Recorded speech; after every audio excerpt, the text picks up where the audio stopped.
د انګلیسي ژبې قدرمنو مینهوالو، نننی درس مو تاسو ته له څو مثبتو او سوالیه جملو څخه جوړ کړی دی.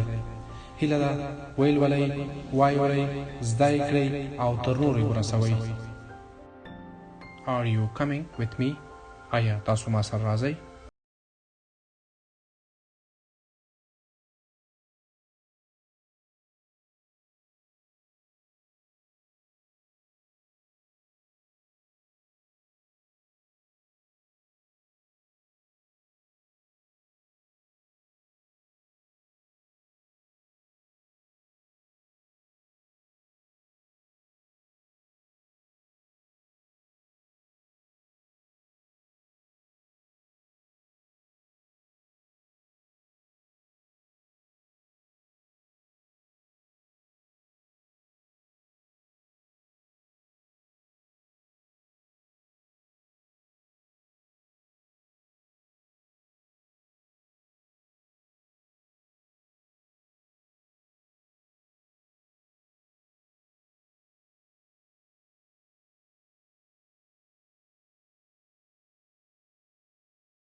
هغه د څه په هکله خبرې کوي؟